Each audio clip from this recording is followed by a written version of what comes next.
on the west side and hills or ghats on the east side.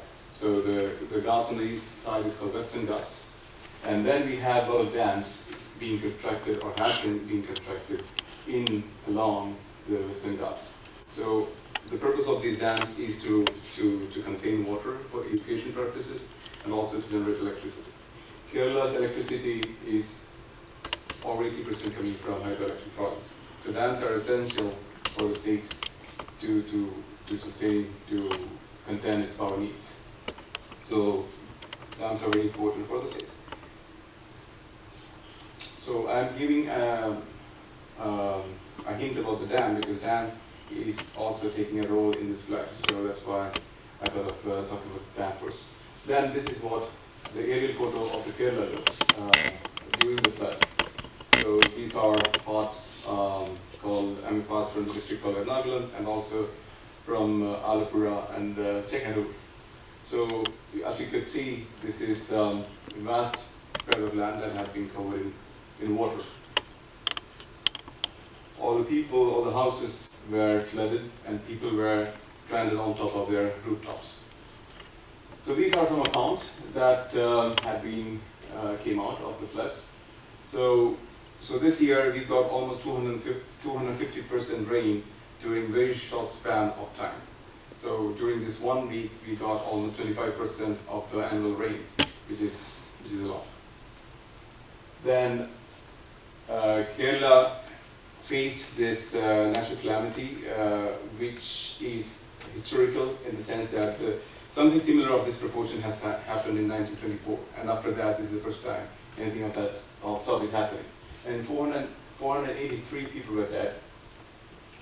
And the total loss, if you consider in terms of infrastructure being swept away, the houses being ruined, if you can consider all that, it is even more than what the Kerala government sets aside for annual plan on their budget. So it's huge. So as you can see here, they say about 14.5 lakh. Lakh is a figure in Indian language. Lakh means 100,000. So on the 21st of August, 14.5 lakh or 14.5 people and 3.91 100,000 families were rushed to the relief camps. So their relief camps were open and they were being housed there. And even now there are people in the relief camps and they have started slowly going back to their houses. So we will come to what's the situation in their houses, but you could read other accounts. I will spread this information with you. So the real key here is that the rainfall had been skewed into very little span of time. So otherwise it should have been, provided as a water source evenly throughout the year. But instead of having that happening, so we had the whole rainfall happening in 1 week of time. And then there was also a problem with lack of weather prediction because nobody was expecting this. And dams are usually, allowed to fill into its capacity because, what usually happens is that rain will be there for a week and then not even a week, a couple of days, and then it recedes. But this doesn't happen, unfortunately. That's why we had to release a lot of water at the same time. So this is one of the biggest dams that we have. It's called Idukki Dam, and it is one of the biggest arch dams in Asia. So you can see that the construction of the dam is in the shape of an arch. So it has Idukki Dam consists of 3 dams. So here in this picture you can see 2 of them. So the arch part of the dam doesn't have any shutters, so you cannot control water that way. The only shutter that you have is on the side, which is called Cherudoni Dam, and that has 7 shutters, of which 5 of them were opened. So there was enormous amount of water coming in. So you can also read the capacity of the dam, which is 1,460 million cubic meters is the active capacity. And it was at the verge of overflowing, and then it's dangerous for the dam to accommodate that much water, so you have no option other than opening the dams.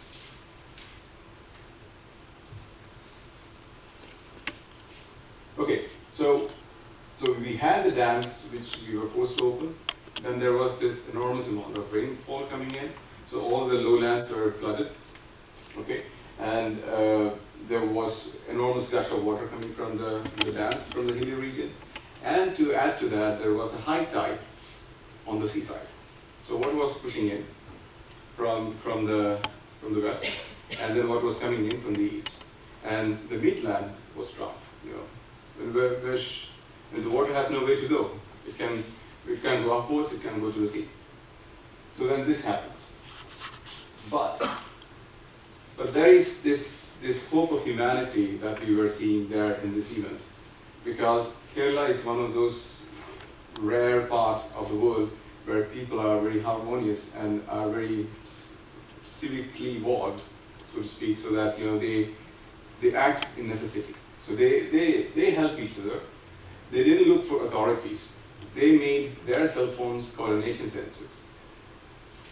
The fishermen, now it comes to fishermen. The fishermen who were on the seaside, which is like kilometers, even hundreds of kilometers away from where the actual flood was happening, came inland with their boats, helping the people in need.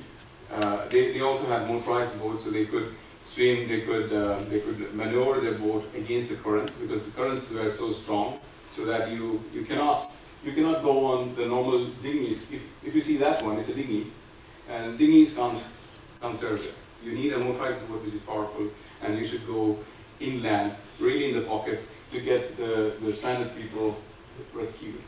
So, of course, I mean, the first to respond was the local people, the common citizens, very local commoners like us, the youths. They mobilized all the help they could, and then there was the local authorities, the police, and then came the NDRF, the Natural Disaster Rescue Force, which is the guys in the red uniform, and then there was armed forces for the rescue, and the whole engineering regiments were coming, and they were helping with making temporary bridges to allow transportation, because most of the districts were isolated, being surrounded with water, so you have to make makeshift arrangements. And but they were not cruel enough to leave their pets behind, so their livestock were also saved. I mean, of course, you can't save all of them, but as much as you could, you should try. These are some iconic images from the flood. Here, what you see is the bridge, which is located on the downstream of the Giuliano Dam. So there is this bridge, which is very, it's not very long or tall or so it would be easily overflowed by water. So what you see there in that picture is that there is a man having an umbrella in his hand, and a kid and a baby in his hand, running across the bridge to get to the other side of it before the bridge overflows, because if it overflows, then you get disconnected between two lands. So this is really iconic, and it's all over the world now. Then the other thing is that, of course, all the rescue operations like that, and this is an image of a terrace of a house where a pregnant lady had been airlifted. Okay, so she was almost to her due date, and she was airlifted, and she got delivered in a relief camp, and then they wrote thanks. Then this is this guy. This is a guy. He's a fisherman. His name is Diesel. So what he has done is he made himself like a stool for the ladies to climb onto the dinghy, because it's very hard for them to from the water to climb on the dinghy. So he made himself as a podium so that they could get into the dinghies.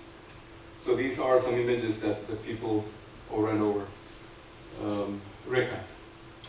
And then Kerala, as all of the countries do, have all religions, political inclination, and all that. But that didn't make a barrier for people to help each other. What you see here is the Christian nuns getting, we call it mehendi. Okay, you can make patterns out of a herb on your hand, and this is done by Muslim sisters or Muslim ladies.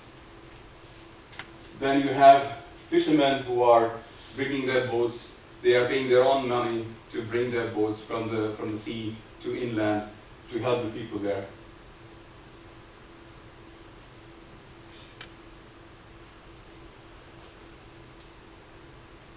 Here what you see is the rescue and relief operation. Here you see the fishermen. Okay, so they have this typical fishing boat, and in this fishing boat, okay, you are 5 fishermen and you're rescuing hundreds of people in the boat.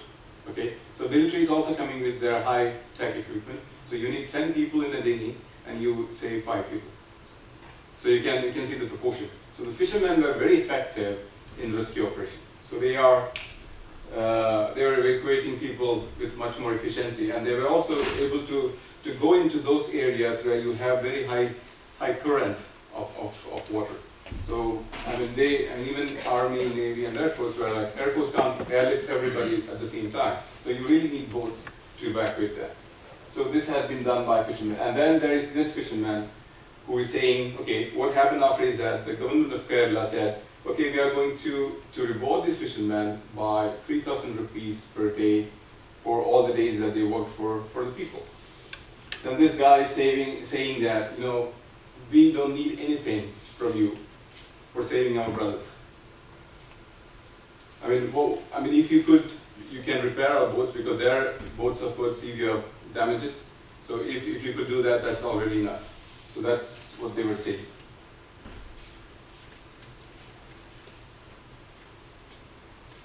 So these are the photos of rescues.